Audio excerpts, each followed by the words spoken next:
오늘은 저희가 부동산에 대해서 여러분들이 전망할 수 있는 시사점 좀 드리려고 이렇게 준비를 해봤습니다. 교수님께서는 대한민국의 부동산 관련한 여러 정책들 중에서 가장 아쉬운 정책 꼽는다면 어느 걸 꼽으세요? 오늘은 제가 정말 존경하는 분이자 가끔 모르는 거 있으면 자주 전화하는 분인데 합방 좀 한 번만 해달라 부탁을 드렸더니 야, 또 이렇게 사람이 역시 술 몇 번 해야 거절 못합니다. 이게 인생의 진리인 것 같아요. 우리 김경민 교수님 나오셨습니다. 어서오세요. 예, 김경민의 인사이트라는 교수님 유튜브 채널과 오늘부터 이제 합방 정례적으로 할 거니까, 그래서 오늘은 저희가 어떤 컨셉으로 진행하려고 하냐면요, 교수님과 제가 협의해서 하나의 질문을 던지고 그 질문에 대해서 교수님은 어떻게 생각하고 저도 어떻게 생각하는지 말씀도 나누고, 뭐 질문 있으면 서로들 질문도 하고, 이렇게 해서 나름대로 부동산에 대해서 여러분들이 전망할 수 있는 시사점 좀 드리려고 이렇게 준비를 해봤습니다. 제가 첫 번째 질문, 우리가 이제 그때 논의했던 내용이 뭘 하면 좋을까 하다가 참 한국에서 그래도 부동산 정책을 보거나 아니면 이렇게 부동산과 관련돼서 여러 가지 지능 계획을 수립해봤던 사람들은 늘 정책적으로 너무 아쉬운 부분들이 꼭 있어요. 나름 실무하시는 공무원분들 열심히 하시는데 뭐 이런 표현? 2% 좀 부족한 듯한 느낌들이 좀 있어서 저희가 첫 번째 회로 질문을 준비한 거는요, 한국의 부동산 관련 정책 중 가장 아쉬운 장면을 꼽는다면 이라는 질문을 가지고 하나하나 픽하기로 했습니다. 교수님 어떻게, 제가 먼저 할까요? 먼저. 제가 먼저 할까요? 예. 저는요, 그 KDI 예전에 다녔을 때 가장 오랫동안 일했던, 제가 관심 있었던 섹터 중에 하나가 지역에서 산업단지 조성하는 거였었고요. 그 다음에 마지막에 하고 나왔던 연구 프로젝트는 경제자유구역이라고 해서 송도 같은 거 몇 개 더 만들고 그런 것들을 했던 일을 많이 했습니다. 근데 그런 걸 할 때 모든 관점 중에 하나가 당연히 국토균형 발전이었어요. 바로 그 관점에서 저는 마지막에 옷 벗고 나오면서 정말 아쉬웠던 게 딱 이거였습니다. 혁신도시. 네. 혁신도시를 왜 14개 시도를 다 하려고 시도를 했었을까? 세종시는 특별시니까 빼고 14개 시도 모두 균등한 기회 드리겠습니다. 경기도와 인천은 당연히 수도권이니까 빼고요. 나머지 이런 논점에서 그걸 다 하려고 했던 게 지금 한국의 부동산의 가장 뼈아픈 아쉬운 대목으로 저는 생각해요. 왜 그런지 좀 간단히 말씀을 드리면요, 외국 학자들을 만나거나 외국 컨퍼런스에서 전 세계에서 국토 균형 발전의 대표적인 성공 사례 세미나 하는 걸 월드뱅크 때 발표한 것도 제가 직접 그 브라질에서 보러 간 적도 있고 했는데 간간히 한국을 얘기해요. 그럼 저는 그 내용 슬라이드 보기 전에 저것들 또 우리 보도자료 보고 혁신도시 얘기하려고 하나 보다 하는데, 그게 아니라 수도권 서울의 제일 반대편에 있는 가장 가난한 어촌 마을을 전 세계 최고의 조선 산업단지로 만들거나, 그리고 정말 불모지에 가까운 곳을 아시아 5대 그 철강단지로 만든거나, 이런 사례들을 얘기를 하면서 이런 사례는 전 세계에 많지 않다. 그리고 이 산업단지가 한 1, 20년 워킹하다가 소멸된 것도 아니고 지금까지도 계속 리뉴얼하고 혁신해가면서 나가고 있다라고 하면서 그걸 전 세계 많은 도시계획자들, 경제학자들에게 발표를 하는 거예요.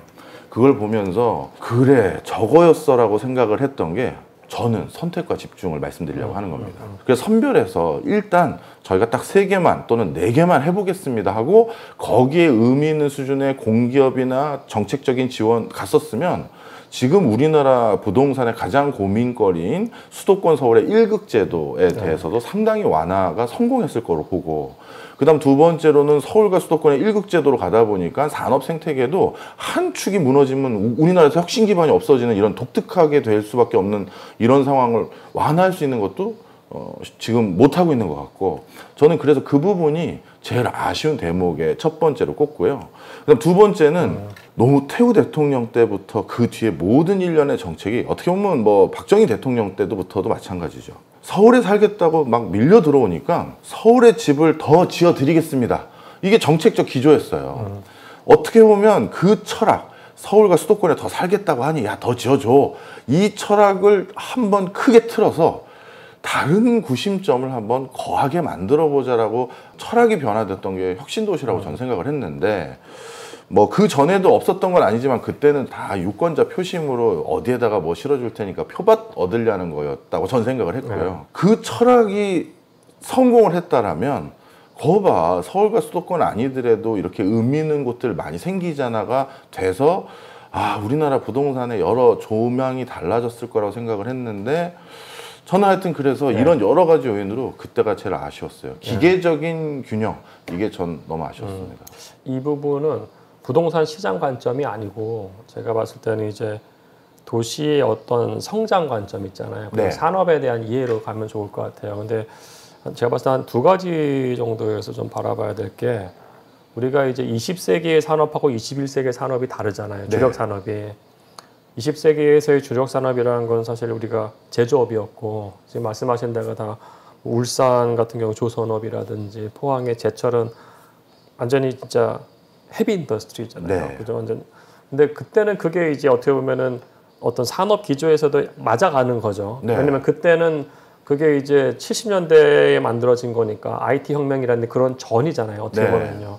당시에는 그런 산업 구조에 맞춰서 가는 게 맞을 수도 있으나 우리가 지금 봐야 될 부분은 이제 지금의 산업 생태계가 제조업에서 서비스업으로 가고 있는 부분인데 이제 그렇다고 하면 이 부분에 대해서 맞게 우리가 어떤 전략을 세우고 그걸 집행하느냐는 저도 비슷한 관점에서 퀘스천어블하게 봐요. 네. 그러니까 예를 들어서 이거예요. 우리가 국민연금 지금 우리는 그 비용이 이렇게 늘어날 거니까 이걸 어떻게 하든 혁신해야 되는 과제를 얘기를 했어요. 그죠? 근데 그거에 더해서 비용이 늘어나는데 수입이 더 같이 늘어나면 더 좋은 거잖아요. 그럼요. 수입이 늘어나는 거에 대해서 얘기를 안 해요. 그러면 수입이 늘어난다는 건 뭐냐면 국민연금 안에서 기금운용본부가 제대로 작동을 하면 되는 거예요. 네. 그죠? 네. 근데 기금운용본부라는 게 보시면은 거기서 기금을 운영한다는 건 금융회사잖아요. 예. 주식부 있고 채권 있고 대체투자 있거든요.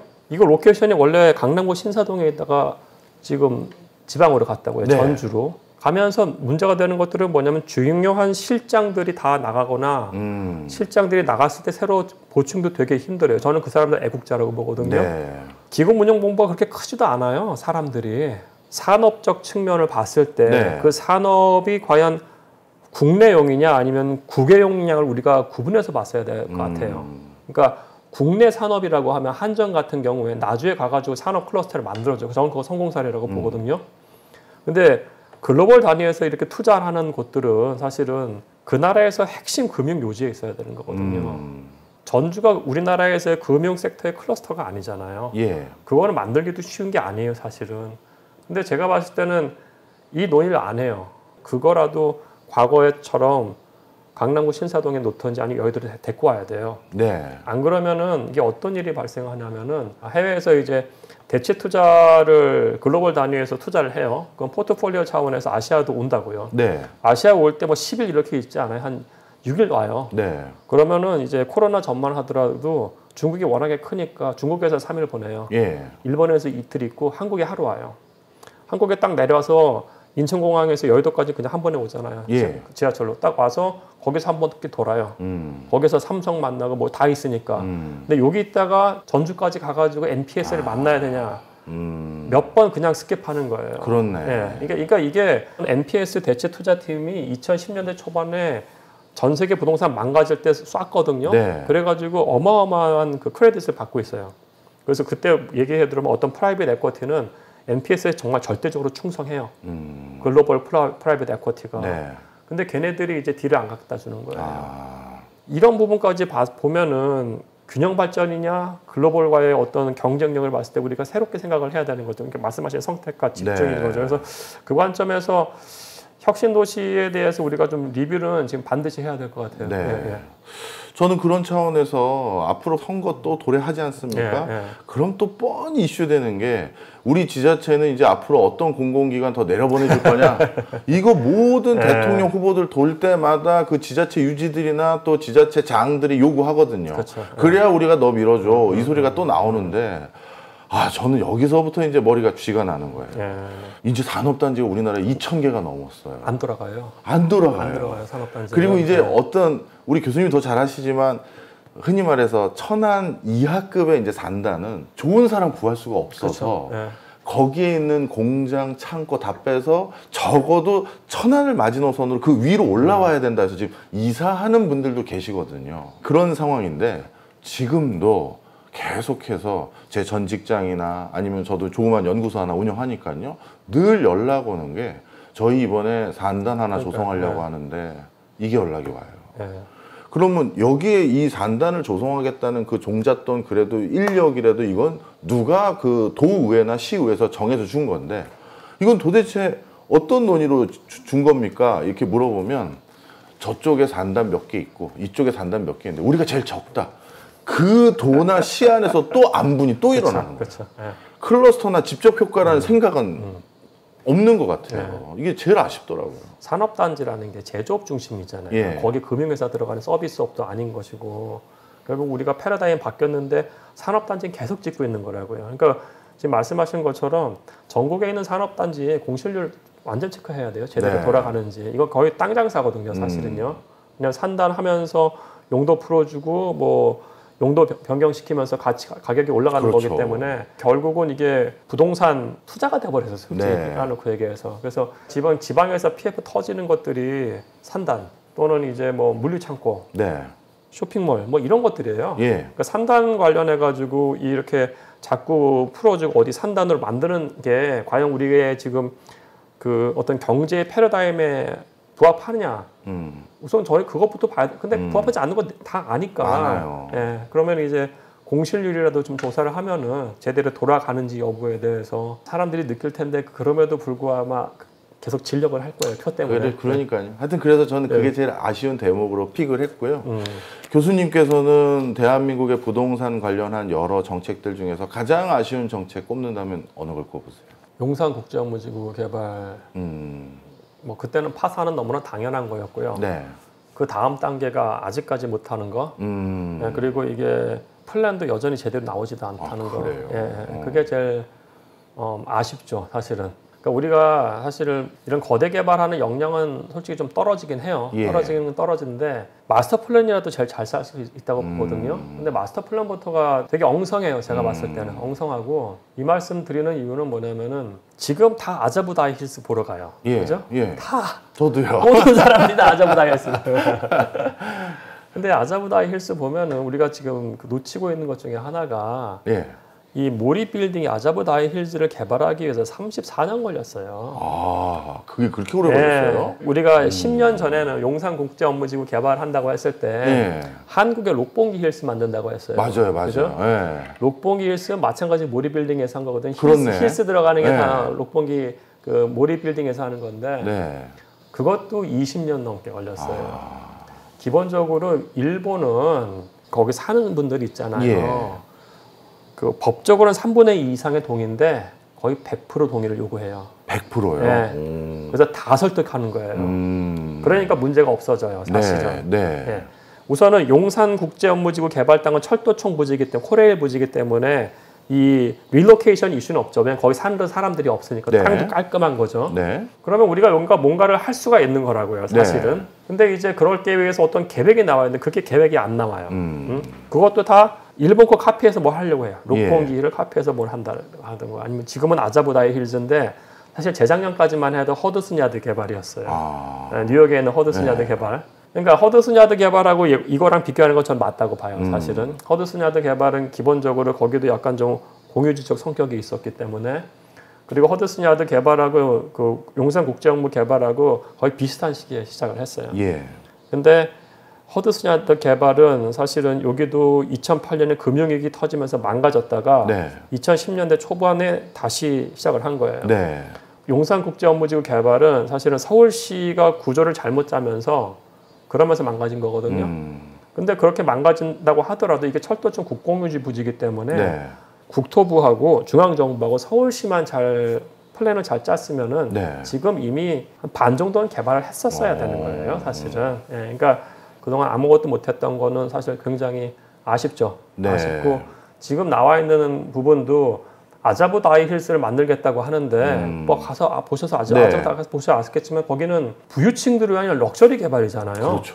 럭셔리 개발이고 거기 펜트하우스 같은 경우에 제가 지금 기억에 맞다고 하면은 유니클로 회장이 네. 집이 얼마죠? 펜트하우스 제가 1,800억. 1,800억에 네. 만든 거잖아요. 예.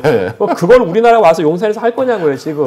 사람들한테 아파트 한 채가 1,800억. 1,800억이잖아요. 유니클로 회장이 사니까. 유니클로 예. 회장이 사니까 1,800억 좋다 이거예요. 예. 사실은. 그러면 거기에 기본적 컨셉이라는 게 초부유층들을 위한 개발이에요. 우리 가가지고 리테일 보면 알잖아요. 리테일 다 럭셔리고 네. 거기 있는 F&B 같은 경우에도 근처에 있는 록봉길보다 한 20-30% 비싸잖아요. 맞아요. 예. 그러면은 그 용산의 미래라는 게 소수의 0.1%를 위한 개발을 할 거냐?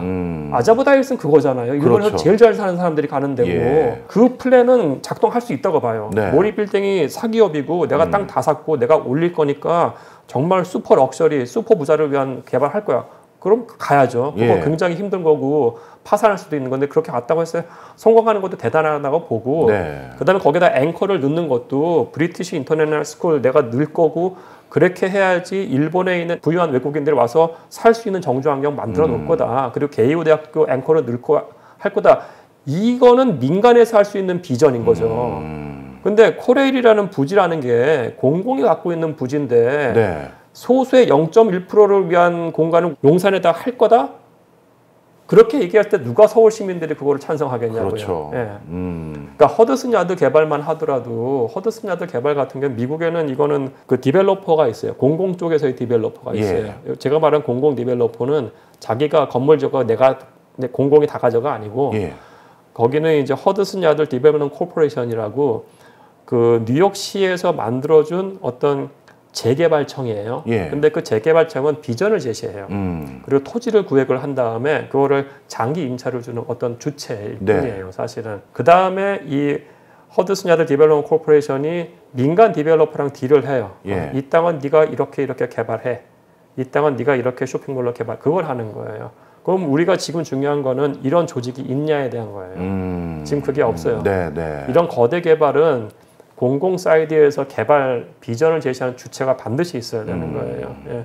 근데 그것도 없으면서 아자부다이 힐스를 만들겠다? 네. 웃기는 얘기라고요, 사실은. 예.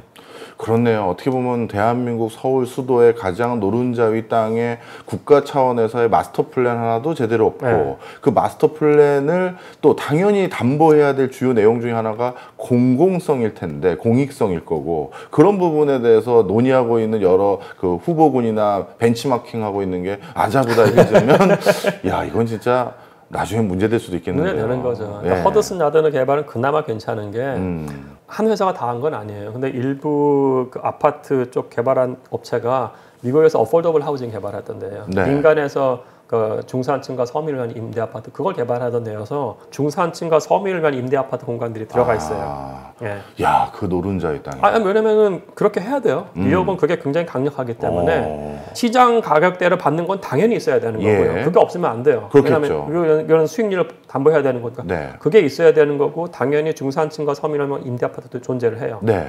플러스 오피스 있고 쇼핑몰 들어가는 거예요. 근데 지금은 오피스가 사실은 지금 뉴욕은 오피스 시장 거의 망가지고 있기 때문에 예. 이거 부정 죽죠. 사실 그래서 주거가 주로 있긴 하죠. 그리고 일본도 그러니까 아자부다 헬스 보면은 오피스 기능이 좀 작아요. 네. 대부분이 레지던스하고 아파트이기 때문에. 그러니까 지금 이런 플랜을 짤 때도 당연히 사업성하고 공공성은 봐야 되는 것이고 부동산의 어떤 이 패러다임이 어떻게 흘러가고 있는지도 보고서 얘기를 해야죠. 거기에다가 용산 국제 업무지구 개발이니까 오피스 다 때려 넣어 말 같지도 않은 소리예요. 사실은. 네. 네. 자, 오늘 저희 둘이 첫 번째 회차로 네. 대한민국 부동산 관련한 정책 중에서 가장 아쉬운 장면 또는 아쉬운 곳 이런 식의 어떤 컨셉을 잡아봤는데요.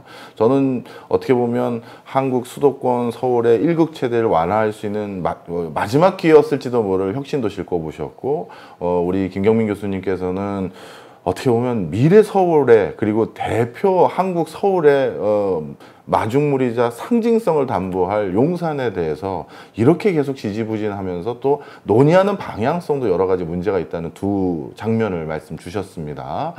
혹시 저희들에게 또 이런 부동산 정책은 어떻게 생각하나요? 라는 거 궁금한 것들 있으시거나 다뤄봤으면 좋겠다는 거 댓글 많이 남겨주시면 그리고 이 영상은 우리 김경민 인사이트라는 유튜브 채널에도 같이 올라갑니다. 그래서 그쪽에 남기셔도 되고 저희 쪽에 남기셔도 되고 그러면 저희가 다음번에 또 이제 어떤 거 다룰까요? 저희 정례적으로 할 거거든요. 그때 좋은 아이디어로 저희가 삼도록 하겠습니다. 교수님 오늘 그럼 1화는 이때 여기로 마무리할까요? 네, 알겠습니다. 끝!